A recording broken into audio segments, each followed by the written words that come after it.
You can see the movements by Team Evo. You can see sending that Ruby. Carrot needs to have a clear idea of where this Nolan is going to start his jungle rotation. This is going to help them survive any early pushes and pressure by Team Flash. Team Flash, they definitely will have a better composition here, in my honest opinion. I do not know how they will be able to pull off this Ruby, but we have seen before how Carrot plays Ruby. But do know that there is, of course, a Kufra onto the side of Flash as well. But regardless of all of that, it's going to be a minor inconvenience. I wouldn't say that it's even a hard counter, because let's be honest here. The main thing that you want to counter is going to be the main win conditions, which is going to be the Irithel or perhaps even against the Paquito. Because I believe that for the side of Twist, he might want to play a little bit more of a pos 3 Paquito in this very extent. So he's going to have that burst damage that can actually just jump over the backlines, deal with the Lilia, or perhaps deal with the Brody. I mean, your disdain for this Ruby is kind of offending, right? So I'm quite offended by this hate on Ruby, and of course with that, you need to see more value in him, right? And this is where the strength of Evo will be. That I am offended into Energy Eruption, Appraiser's Wrath will be a huge combo. Oh, Fracture just barely caught off the edge there, forcing Carrot to back here. And so far, it's been looking good for Team Flash. I mean, across all the lanes, they've put so much pressure onto EVO now that it looks like they might have the advantage. But EVO, on the top side, looks like they're setting up for something. With only 5 seconds left onto the clock for the Turtle. Evil, they try to put themselves over to the L push in the northern side, but it doesn't seem like they will be able to capitalize on anything. They didn't find anyone and they couldn't catch anyone. But regardless, that is going to put Paquito in a pretty good spot. They would want to clear waves as much as possible. Evil is just a pixel away to becoming a level 4, while Lawsy is not even close to that at all.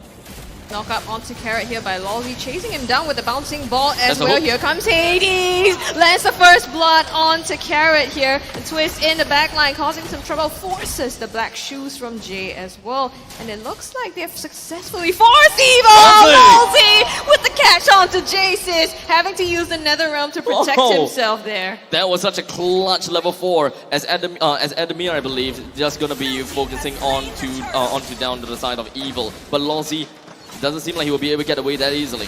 Oh, Appraiser's Wrath catches him, but the Tyrant's Rage backs 2 of them into the wall. JS comes for the backup and manages to take him down. How much time did he buy for his team? Take a look at what has happened. Hades not only secured the turtle, Lawsy bought so much time for him, he got another jungle creep out of Evil's jungle. That makes him 2 levels above Powerful now, and Powerful just hit level 5. Same story as yesterday, right? We have seen Powerful struggle if there is a 2-level gap. Of course, this jungler I'm talking about is slowly from Vanguard. That was the kind of pressure they were putting against Evo, and Flash has learned that that is going to be very distasteful for Evo, so they're going to try and make it work against them. The same kind of situation is going to be happening up in the EXP lane, where none of these players are ever going to die. You wouldn't want to put too much of a heavy emphasis on the EXP lane. As such, the gold lane is going to be where all of our eyes are going to be at. The Irithel would need a couple of help. As such, the only kind of babysitting service that we can expect is from Carrot. As long as it just stays around the place, they may be able to find a couple of these catches. But Team Flash, though, they do have a couple of game plans that they can set up for themselves, and most of that comes from assassinations. Bringing back the Kufra onto Lawsy, right? The great setup potential coming up from Team Flash, and he's been using that to so much great effect. Hades contesting the jungle! Not just that though! Takes Powerful along with him. Also some damage onto Carrot. The flicker out will keep him safe. A lot of assassinations, like I said. Nolan plays a very, very important part in this game. We don't have very thick heroes in the early stages, and that is where we want to see. No, Coconut being badgered here by Hades. The fracture will do the trick, and he seals the deal for himself. Hades just absolutely obnoxious now. He's 8 up of 2 levels again above, and Vanix gets killed down below onto Twist as well. What a huge advantage Flash have gotten for themselves, and it all came down to that first play across the map, all because of Lawsy's Kufra. After all, we are looking at a 2,000 gold advantage from the side of Team Flash. I don't think that Evo should actually take this fight much anymore. But at least they did manage to pick up a kill on the Hades and finally avenging for themselves and their friends, just to lock him down for a tad little bit. And to make matters better for Evo is that Turtle is currently available. If they would want to snag up this Turtle before Hades even pop up, it was definitely possible. Yep, Jay doing his best to buy time for Team Flash once again, making sure that Hades can respawn in time. Coconut once again on the back foot. Oh, the Tyrant's Rage helps them take care of Coconut there. And now Carrot himself in some trouble. Lousy with the bouncing ball chasing him down. Vanix with the flicker and puts Carrot in a coffin. JS coming in for the backup, but I don't think he'll be able to nail anyone there. Now, Evil, instead of choosing to go for the turtle, they wanted to go for something maybe up top and protect Carrot as well. Instead, Flash gets the advantage together with that tier 1 turret. Yep, the two very massive game changers, the gold lane and the jungle having a huge advantage across the map for Team Flash. Vanix 3-0-0, Hades 3-1-0. And with a level advantage against their counterparts, this is looking like a Flash game. Evil gonna have a little bit of a difficulty trying to take this turtle, especially since Irithel is not gonna be part of this. The only kind of damage output that they have is gonna be coming off from the side of JS. As such, Lonzy would want to focus on zoning JS away. And for the side of Twist, I don't think that he deals much damage at all. A quick little zoning attempt from the side of Flash ought to be enough to get themselves the turtle, and both sides are not gonna find a single casualty. Yep, JS though has to play a bit more safe because Lousy with his aggression forced out that Purify. Now Coconut is in danger because JS will not be able to save him as cleanly and easily. They're hunting him down, right? The switcheroo rotating over to the bot lane, but you can see 3 members of Team Flash as well, ready to take him as soon as he steps out of position. Topside brawl going on. Twist! Oh! The 2v1 is enough to take care of him. And again, Evil finds themselves at the clutches of Team Flash. All hail Lord Vanix, as we come to see that Vanix is pretty much on point with a total of 4 kills to his name already. This 3,300 gold lead from Flash has definitely set quite a precedence. And to make matters worse, Evil, they are, of course, gonna be tunnel visioning onto main team fights, and they are trying to set a pace here. JS forced to use another realm. Hades was chasing him down. Vanix with that last hit onto him, securing that kill. So not just forcing that ultimate, but also taking him down. Of course, being Faramis, he respawns, but that buys enough time for them to take down the mid lane. And right now, they're slowly cracking open the defenses of Evil. Twist as well, forced to back. Flash's presence across the entire map is just absurd. Why are they so painless? Take a look at the items itself. Blade of Heptases with the Malefic Roar and a Fury Hammer. So much armor penetration coming out from Hades. And adding on to that, Enchanted Talisman is already in the hands of this Lilia being played by Jay, which means that there's so many magic shockwaves coming out from this mid laner. It will take some time before Evil is even gonna be able to do anything much at all. The Lord is now going to be currently available for the picking. In fact, picking for Team Flash. For the side of Evil, they don't really have a very good way to eventually steal this Lord away, unlike what Flash usually does. So Evil, they gotta have to play possum for a little bit and hope that they will be able to eventually skill up and find small little opportunities and wait for Team Flash to eventually be complacent. Because we have seen before that Adamir usually starts to become very complacent and start to dive into the opponents to create that kind of space that they will want. But Evil, I think eventually, they should be able to find that kind of opportunity. I mean, no contest, right? Because yes, Evil, they might be able to come in with the I'm Offended and try to steal this away with Powerful and the Appraiser's Wrath. But Powerful is 2 levels behind Hades as well. And even if they pull off that I'm Offended, what are they going to follow up with? Save for the burst damage on Twist. That being said, all of them are under-leveled behind Flash. Yeah, Hades is 4 levels ahead of the lowest member on the side of Team Evil. Which essentially almost makes it a situation where he can be in a 1v4, 1v5, we never know. Oh, but the knockup here, they're going in, Jay. Being chased down by Powerful here, and Hades follows suit. The Appraiser's Wrath will secure that kill for them in the backline. Twist is onto Adamir, the knockup, the damage, but he tanks all of that and soaks it up, and JS, forced to pop the Netherrealm in some danger, gets away. And all this as the Lord is charging down the top lane, so Flash still putting on that pressure onto Team Evil. Yeah, but Team Evil managing to survive that onslaught, right? Which I think is super impressive because there's 6,000 go down. Gotta say a tad bit mistake from the side of Jay for diving in super deep right into the face of Powerful, not having the black shoes to really work with him. As such, the push coming from the side of Team Flash will not be able to get any more bonus out of the inner turrets.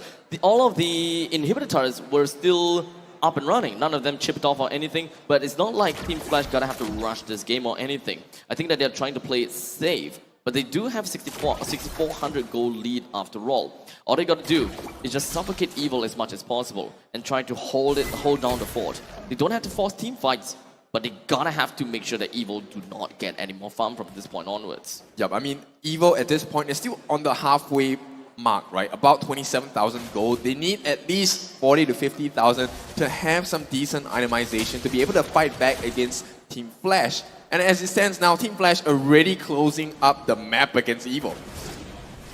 Slowly but surely, Team Flash holds down the fort here in the northern jungle.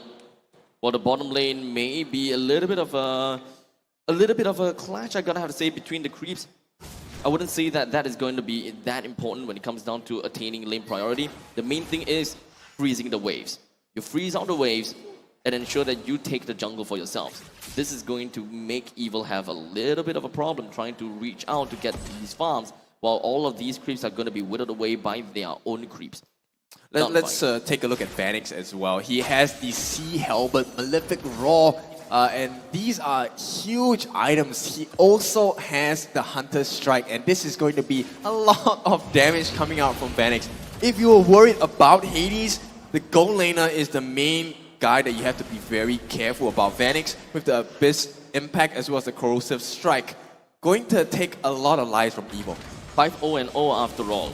It is definitely going to be a very difficult guy to bring down with a lot of that kind of advantages. But of course, remember this, when we are looking at Vanix, who is going to be the one that must bring him down? Who is the one that have the avenue to actually just run past everyone to get a kill? It is going to be none other than Twist. But he doesn't really quite have the advantage of doing that. He doesn't have the goal. We're mostly looking at him peeling for the team and hoping that he'll be able to create enough space. This is so rough. I mean, taking a look at the level, right? The EXP difference. Lolzy is the same level as Coconut and one level ahead of JS as well. And that's the Roma, mind you, you know? Even if Evil manages to get a catch somewhere, the damage that they have just isn't enough. I think on Coconut he had the Berserker's Fury, but Vanix, you know, with the items that you said, Sea Halberd as well, the Malefic Roar, you know that he's gonna put the pain on to Evil. Not to mention there is Hades in the backline with the burst damage as well, and Jay. So right now, making full use of that, they're gonna go ahead and siege the top and the mid lanes. Lord crashing down, base turret gone, top side. Coconut taken low by Hades. Slowly burning, but not quite enough to put him down just yet. Eyes on Lolzy though. He is going to be the one that changes this whole fight. He's going in for it, knocks up Powerful, doesn't quite get the Tyrant's Revenge. The Nether Realm popped by JS here to sustain the team for a bit longer. On this time, they're in the backline. Adamir distracting them while they take the base turret, and now they have the chance to chase it. Carrot flickers in, but it isn't enough. It just fends them off to live another day. Evil, yes, they survived, but all their base turrets obliterated. What a tough game, I gotta have to say, for the side of Evil.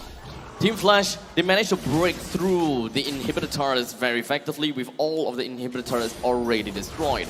As such, we've got Team Flash that can continue to get the waves moving. And technically speaking, this is the point in time if Evil is capable of just pushing Flash away and play the slow game, they will be able to get some more farm. If unlike the previous team fight, right? Before the previous team fight, Team Flash can actually freeze out all of these waves and bring down the creeps from the creep counts from their own side, making it even more difficult for Evil to farm. So now, with mega creeps all across the board, Evil can play this very slowly. So Flash, they are technically on a bit of a timer here. The longer that they give Evil to breathe, the more items that Coconut can actually bring for his team, and probably more damage on the Twist. Yep, it's actually a gold timer here, so as long as Evil manages to hit around 46 to 50,000 in gold, their itemization will be up, and most of them should hit max level at level 15. And that's a timer that Flash has to be very careful about, which means this next Lord is going to make or break the game for Flash. Yep, this must be the GG Lord for the side of Flash. If they do not end the game by this next Lord, they're only going to be making things even more difficult for themselves. So Evo, they recognize this as well. You can see Powerful already walking around his jungle. They cannot afford to give this Lord for free. But at the same time, they can't overcommit and get killed in the process as well. Exactly. And do remember that now Powerful is finally at level 15. The point in time where they can actually work in a 50-50 gameplay. But Jay is starting to get a little bit cheeky as he pops right back over to JS and focusing on something here. Flash is not making this easy for Team Evo, right? Pushing up that top lane all the way in, forcing Twist to be out of that fight as they take down the Lord. So Evo had no chance of even coming in because the burst damage and the flank comes from Twist as well. So without that threat there, it's so hard for Evo to be able to make an entry into that. And now, with the Lord in hand, oh, hold on, Hades though gets caught out. Don't want that to happen. Does escape successfully.